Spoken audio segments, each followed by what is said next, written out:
হে guys, আমি Swarnank and welcome to the new episode of my channel. তো এখন এই ভিডিওতে কয়েকটা নেটফ্লিক্সে সিনেমা রিলিজ করেছে। তার মধ্যে একটাই সম্ভবত যেটা ডিরেক্ট নেটফ্লিক্স রিলিজ করেছে এবং বাকিগুলো ওটিটি রিলিজ করেছে। তো প্রথমে ডিরেক্ট নেটফ্লিক্স রিলিজ করছে সেটার কথা বলি। তো ইব্রাহিম আলী খান এবং খুশি কাপুর। ইব্রাহিম আলী খান হচ্ছে সৈফ আলী খানের প্রথম বউ যে রয়েছে তার ছেলে। আর খুশি কাপুর হচ্ছে বনি কাপুর আর শ্রীদেবীর ছোটো মেয়ে, মানে খুশি কাপুর হচ্ছে জাহ্নবী কাপুরের বোন। জাহ্নবী কাপুরের রানী কাপুর বড় মেয়ে, খুশি কাপুর ছোটো মেয়ে। তো তারা একসঙ্গে ডেবিউ করছে। ডেবিউ না, এর আগে কাজ করেছে ওরা। ইব্রাহিম আলী খান ডেবিউ করছে নাদানিয়া নামে একটা সিনেমা আসছে নেটফ্লিক্স, সেটা নিয়ে, যেটা ট্রেলার নিয়ে প্রচণ্ড রকম ট্রোল হচ্ছে এবং তাদের অভিনয় কেমন কী হবে সেটা নিয়ে মানুষ প্রচণ্ড খিল্লি করছে। তো বর্তমানে সিনেমাটা নেটফ্লিক্স স্ট্রিমিং হয়েও গেছে, যারা যারা দেখোনি তারা দেখতে পারো, বা যাদের ইচ্ছা নেই সময় নষ্ট না করতে পারো, তোমাদের ব্যাপার। এটা প্রথম আপডেট। দ্বিতীয় আপডেট হচ্ছে একটা তামিল সিনেমা এসেছে প্রদীপ রঙ্গনাথনের, যেটার নাম হচ্ছে রিটার্ন অফ দ্য ড্রাগন। সিনেমাটা সিনেমা হলে একটা বড় ব্লকবাস্টার ছিল। সেই সিনেমাটা বর্তমানে নেটফ্লিক্সে স্ট্রিমিং চলছে, সকলে দেখো।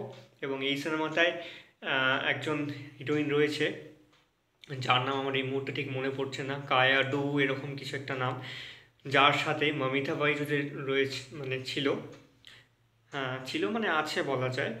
তার যে সিনেমাটা এসেছিল প্রেমালু, মালায়ালাম সিনেমা, সেই সিনেমাটার হিরোইন।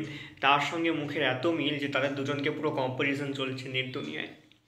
তো এই ছিল আজকের দ্বিতীয় আপডেট। তৃতীয় আপডেট হচ্ছে কাঙ্গনা রানাওয়াতের এমার্জেন্সি যে সিনেমাটা অনেক ডিলে করার পর রিলিজ করেছিল সিনেমা হলে, তারপর একটা বড় সড়ো ফ্লপ হয়।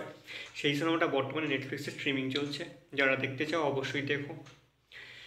এবার চতুর্থ আপডেট হচ্ছে একটা মালায়ালাম সিনেমাকে নিয়ে, একটা মালায়ালাম অ্যাকশন থ্রিলার সিনেমাকে নিয়ে, সাসপেন্স থ্রিলার, যেটার নাম হচ্ছে অফিসার অন ডিউটি।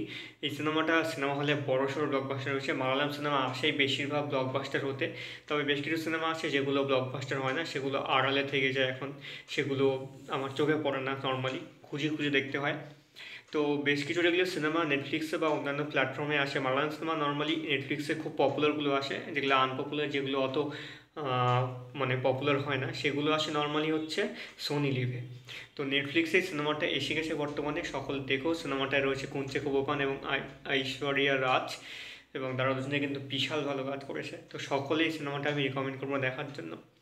পঞ্চম আপডেট হচ্ছে একটা সিনেমাকে নিয়ে, যেটার নাম হচ্ছে আজাদ। এই হিন্দি সিনেমাটা থিয়েটারে বিশাল রকম ফ্লপ করেছিল এবং বর্তমানে নেটফ্লিক্সে স্ট্রিমিং করছে। এই সিনেমাটায় অনিল থারানির মেয়ে রাশা থারানি ডেবিউ করেছে এবং অজয় দেবগানের ভাগ্নে না ভাস্তা আমান দেবগান, তিনি ডেবিউ করেছেন। সাথে অজয় দেবগান একটা ক্রুশিয়াল রোল এই সিনেমায় করেছেন। আমি সিনেমাটা দেখেছিলাম, সিনেমা হলেই খুব প্যাথেটিক লেগেছিল। এটা ছিল হচ্ছে প্রথম, দ্বিতীয়, তৃতীয়, চতুর্থ, পঞ্চম আপডেট। ষষ্ঠ এবং সপ্তম যেটা আপডেট সেটা একসঙ্গে বলে দিই ষষ্ঠ আপডেটের মধ্যেই। সেটা হচ্ছে থানেল। থানেল যে সিনেমাটা সাই পল্লবী এবং নাগা চৈতন্য রিলিজ করেছিল, সেটা ব্লকবাস্টার ছিল সিনেমা হলে, এবং এই সিনেমাটা বর্তমানে নেটফ্লিক্স স্ট্রিমিং চলছে। এবং একটা অনেক বড় সিনেমা আমাদের অজিত কুমারের, যেখানে অজিত কুমারের সাথে ছিল হচ্ছে রেজিনা কাসান্দ্রা এবং আর কে যেন ছিল, অ্যাকশন স্টার একজন আছে, ওনার নাম আমার মাথায় আসছে না, মাঝে মধ্যে ভুলে যায়, তিনি রয়েছেন। এবং তৃষা কৃষ্ণন অবশ্যই ছিলেন এখানে। এই সিনেমাটা বর্তমানে নেটফ্লিক্সে স্ট্রিমিং চলছে। সিনেমাটা কিন্তু বড়সড় একটা ব্লকবাস্টার ছিল। তো সকলকে বলবো এই সিনেমাটা অন্তত দেখতে। এই সিনেমাটা কিন্তু বেশ ভালো একটা কাজ। তো এই ছিল আজকের আপডেট। কেমন লাগলো অবশ্যই কমেন্ট করে জানিও। ভালো লেগে থাকলে চ্যানেলটিকে সাবস্ক্রাইব করতে একদম ভুলবে না।